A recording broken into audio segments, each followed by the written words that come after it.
Hello Americans channel. This video is made by free videos from Storyblocks, and these images and video we use just for explanation, and it's free use also. Helping someone cross the street is usually something you would get applauded for. But when this local chef helped an old disabled man cross the street, his boss fired him instantly without a proper explanation. The firing left the young chef broken, but true tears only started flowing after the disabled man gave him this. Chef gets fired after helping old disabled man, but then the man gives him a note. This bizarre string of events started on a Sunday morning around 12:30 p.m. Lunchtime at the restaurant had just started, and the place was abnormally crowded for a random Sunday. Among the guests was also the old disabled man. He sat alone in a corner booth, closely observing everything inside the restaurant. Nobody noticed the old man, who hardly spoke a single word to staff members during his stay at the establishment. The only man who continuously noticed the old man was the sous chef of the restaurant. Luca. Something about the disabled customer intrigued him, but he couldn't yet say why. But that would soon change. When the old man finished his plate, a meal Luca personally worked hard on, it was time for him to leave the restaurant. The crippled man, with just one leg, hopped to the coat rack where his jacket and walking stick were positioned and proceeded to exit the restaurant. But then something very strange happened. The disabled man stood outside the restaurant with his walking stick, ready to cross the street, when suddenly the bottom of his cane got stuck in one of the road storm drains. Luca saw this happening, and just like any other civilized citizen would do, he chose to help out. Apparently, this was a mistake.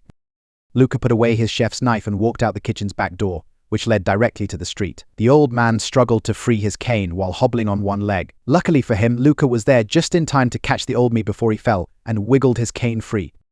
With the walking stick now operational again, Luca also took the necessary time to guide the man safely across the road. He had done a good deed and felt happy about his decision to help. But not everyone shared this thought. Seconds later, an angry-looking individual stepped out of the restaurant. It was Luca's boss, the restaurant owner. He had a red face and a bulging vein on his forehead, and he was crossing the street in a big hurry. The suited owner paid no attention to his surroundings, almost getting hit by oncoming cars, but he didn't mind because anger consumed him at that point. Once he arrived at the other side of the street, where Luca and the old crippled man stood, it was time to cause a scene. Luca's boss had always had a sense for the dramatic, but what happened next was beyond insane. The suited men shouted so hard that the entire block could hear it. "How dare you leave your post? The kitchen is a chain and you just broke it. Do you and carry about your place of work at all? I am so done with you. And now you will suffer the consequences of your actions." Luca did his best to calm his boss down, but Luca stated that he was only gone for about a minute to help this disabled person cross, but it didn't matter. Luca's boss had already made up his mind, and he fired Luca on the spot. He pulled Luca's apron off his body and forbade him from returning to the restaurant. It was a highly overreacted confrontation with an outcome that wasn't deserving for Luca, who always took pride in his work. Luca was always on time and always put the customer first, so the fact that he was fired for doing just that was outrageous. But the fact remained that Luca was jobless now. Luca had tears in his eyes as he stood on the sidewalk in disbelief as he saw his boss slamming the restaurant door shut. Working with food was his life, and this place was where he learned how to cook. "What do I do now?" And that's when the old crippled man stepped in. The old disabled man wasn't a person of many words, but his upcoming actions sounded louder than any words ever could. Luca looked down and saw that the old man also had tears in his eyes. He visibly felt sympathy because if Luca didn't help him, he would probably still have his job. The disabled man used his cane to balance himself while reaching inside his jacket's left pocket. Luca stared at him with intrigue, and when an envelope was pulled out, a bizarre journey was ready to begin. The old man handed Luca the envelope and instructed Luca only to look inside once he was gone. Luca stared at the sealed paper container intensely. "What is this, sir? Why are you handing this to me? What does it mean?" But what Luca did not know was that this old man was far more mysterious than he let on. Luca looked up from the envelope and was shocked instantly. The old crippled man, who could barely stand on his one good leg without his cane, was now gone from sight completely. What the hell? How can a disabled man walk off so fast and stealthily without Luca's even noticing? There was something weird going on. Luca wanted to find out what. The young, jobless chef walked around the block several times, hoping to get a glimpse of the old man, but there was no trace. The only clue to this man's identity and his intentions was in the envelope that rested in his hand. With trembling fingers, Lucas opened the seal. Inside the envelope was a postcard. It was nothing fancy, just your typical holiday card sent by relatives when they're on vacation. The front side had a picture of the Venice canals on them, but on the back side was a handwritten message, presumably by the old crippled man himself. Luca started to read. The old man wrote that his name was Marco and that he had secretly been watching Luca for some time now. This revelation felt a bit sketchy to Luca, but it understandably also piqued his curiosity. The letter didn't say much else, only that Marco wanted to show him something very important. If Luca wanted to learn more about this important revelation, he needed to come to a specific address in town. There, everything will be explained. Follow the dark cobblestone path toward your future, was the final sentence written. What a weird cryptic message. Who is this Marco character? Luca asked himself.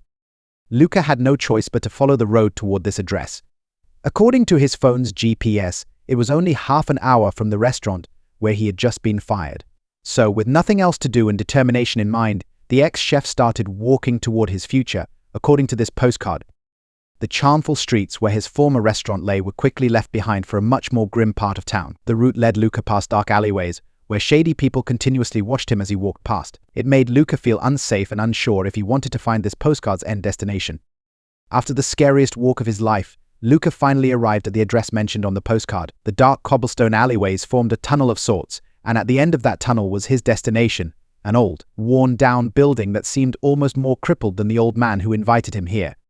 The dilapidated building had an old, heavy, and weathered-down door that looked like it hadn't been opened in years. What could be behind this that is so important for me to see? Lucas asked himself. There was only one way to find out. With a deep breath, Luca reached out and pushed the door open.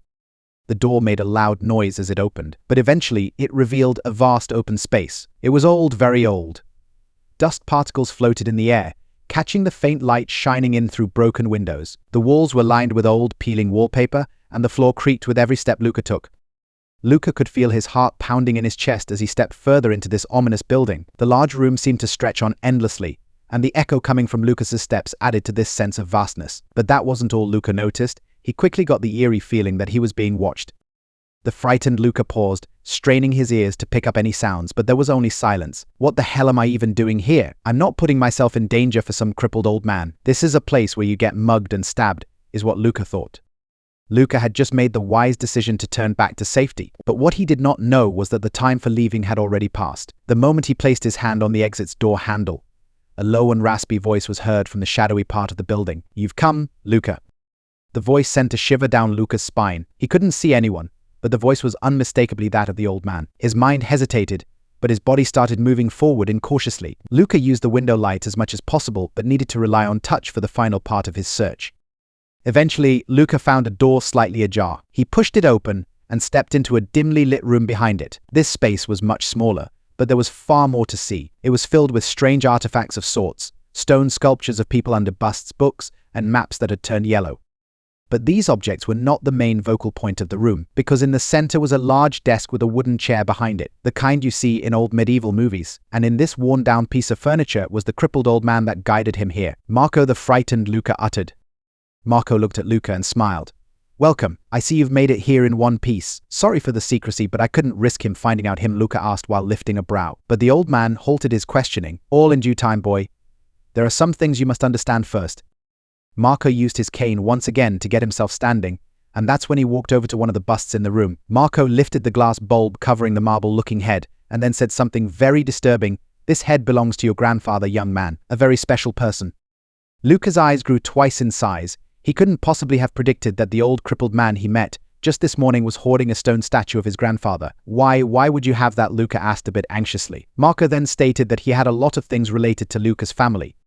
Everything you see in this room has a connection to your family, young man, and for good reason. In my note, I wrote that I've been watching you for a while now. That sentence is even quite an understatement of the actual reality. I've been watching you your whole life.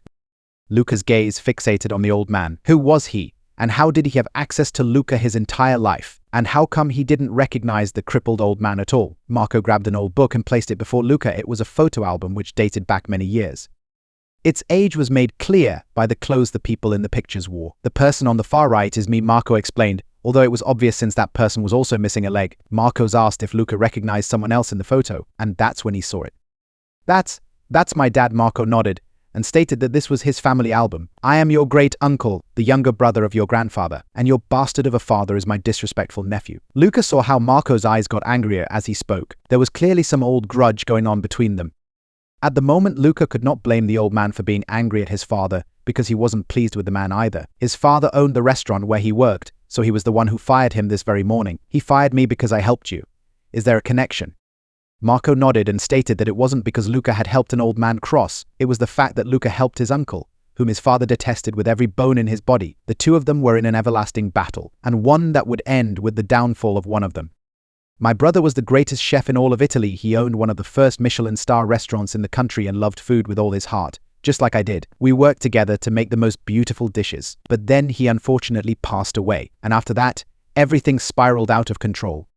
I assumed that the restaurant and everything food-related would go to me since I was his partner and knew the business. But to my regret, it all went to his son, your father. The little runt didn't know or care anything about food at all. He just wanted to make more money. So the first thing he did was kick me out of the family business, just like he did you this morning. He made shortcuts and turned my brother's legacy toward a fast dining style restaurant with mediocre products. Soon, nothing remained of its former glory. I always hated him for it, and he knows that. But when you were born, I had hope. I watched you from afar and saw your potential for culinary greatness. I also saw how you struggled with your father's choices. You wanted more, and I wanted to give it to you. So that's why I chose to come in today and spark a conversation. Luca understood now and recognized the image Marco had sketched of his father. He never liked the man much, but as his employee, he never complained. But that stops today, Luca said. Luca didn't even want to know more. He knew his great uncle planned to put his father in his place. How can I help? Marco smiled, saying that Luca had read his mind. He grabbed a few more books, which were written full of old recipes. Luca's grandfather and Marco created them together, and there was something more. The place they stood in now was the old restaurant they operated together. Your father abandoned it decades ago.